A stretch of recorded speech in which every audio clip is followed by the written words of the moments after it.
Hi, it's Clipper Rail here, taking a look at the Hatton's Originals Class 66, and this is number 743, one of only two locos in the network that appear in the Royal Scotsman maroon livery. I have to say that I'm not a massive fan of the 66. I'm probably guilty of paying more attention to the less common locos in the network and those with some kind of notional character. The 66 is everywhere, and it does look like a bit of a brick. Very, very functional locomotive.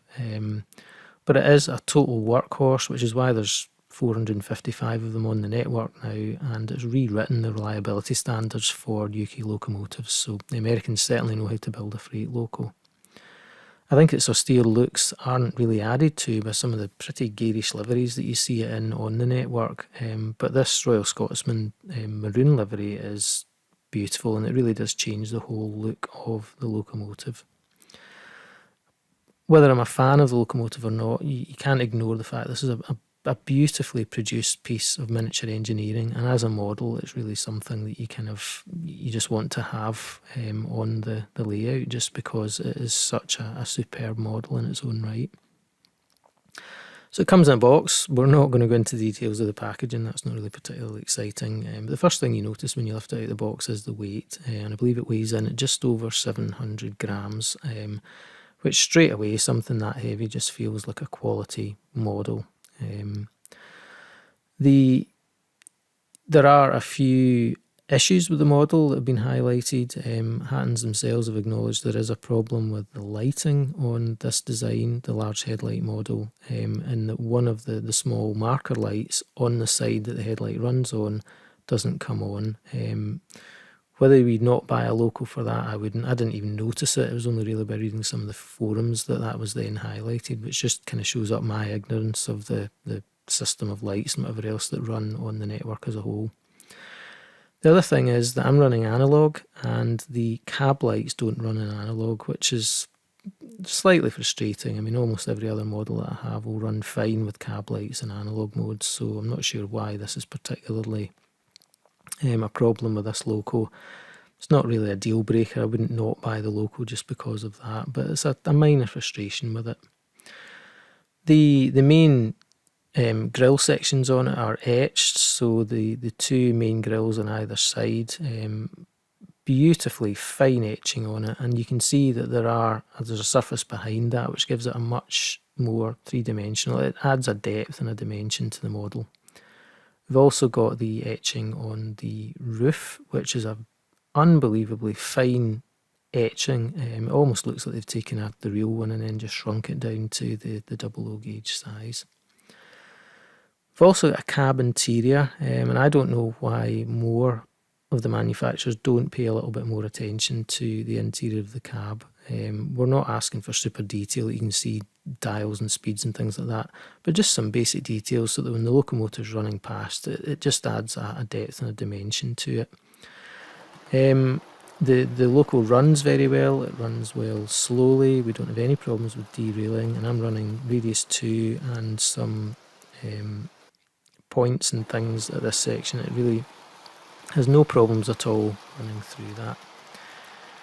The liveries, there's not a massive amount of complexity to the livery, but all the paint lines are absolutely crisp. We've got the orange line running around the top, which is very fine and very crisp as well, and the little bits of printing on it, particularly the Royal Scotsman crest, the depot plate, things like that. Very, very detailed, very readable as well under high magnification.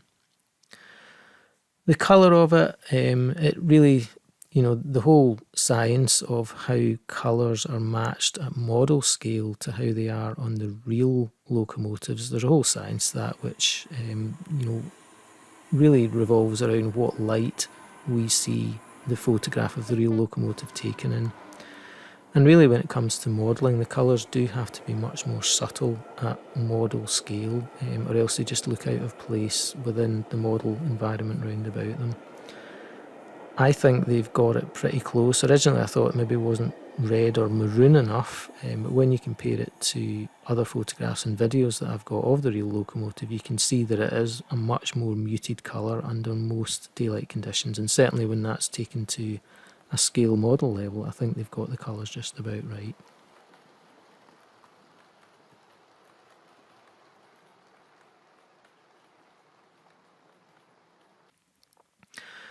The bogeys, which is one of the real areas of complexity of the 66, really are superb in this model. There's a mixture of cast things, including a cast name and lettering on one side of the bogey, which is really incredible that that's been cast into the bogey at this scale. And that's also mixed in with other separately fitted details. They've got the colour matching perfectly, so it's very difficult to tell what's actually part of the casting and what's been added on as an additional detail. The underframe detail is the same. It's what really makes this model. We've got a mixture of pipes and things like that are cast onto the main body, but we've also got additional separately fitted pipes that go on over the top. And it's when we start looking at this in detail that you really see that this adds a dimension to the model. It just adds a depth to it that really, really makes the model. And it's what takes this away from being something that maybe see as being a very square, boxy looking model, that when you really home into these sort of tiny little details here, that suddenly increases the complexity, and you really appreciate the real locomotive for the superb piece of engineering it actually is. Everywhere you look in the model, every time you look at it, you start to notice something different. And that's really something quite special about a model like this. One of the other areas that have caused a few problems is the rotating axle boxes, and that's certainly an issue that I've had here, that the rotating axle boxes can cause the locomotive to wobble about even after running in. And the axle boxes rotate on the real locomotive. Hattons are probably a first in modelling engineering, have tried to replicate that and capture that. And they've done it, but there are some problems associated with these little tiny things. I think it's to do with the clearances between the actual axle box itself and the hole that it goes in. We are very used to, I think, being pretty well taking the technical support as it's given by the manufacturers. I think most of the shops that we deal with are very good in terms of their support, but some of the manufacturers very much a take it or leave it attitude towards the models and the support that comes with it.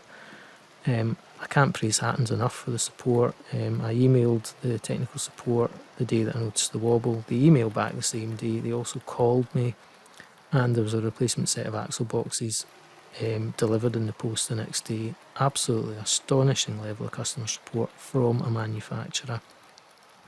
So well done to Hattons for coming into a very crowded market. I mean, this is the third 66 on the market. We've got the Railroad Hornby one, which is way less than half the price of this, which is a good model and well liked out there. We've got the Bachmann one that's been around, which is also a superb model, although it's priced pretty much the same as this one. And obviously Hattons have come into the market. They've seen that that's a locomotive they want to go with.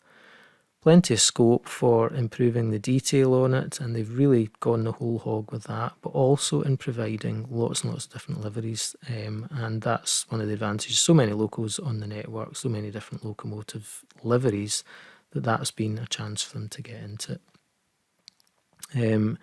It's a good slow runner, it's absolutely silent when it's running, and it really is an amazing model. It's not perfect. I think once we up the ante in terms of complexity, we run the risk that we start getting more and more small problems, and that's what we've got with this loco. Is it worth £150? Absolutely, I wouldn't think twice about it. I think it's, £150 is about the average price for a normal locomotive. This is a step above that in terms of the detail, and also the quality of the finish and whatever else. And I think sometimes manufacturers can home in the detail and they lose the bigger picture, which is, does it look real? And it absolutely does. Very, very happy with a beautiful, beautiful locomotive.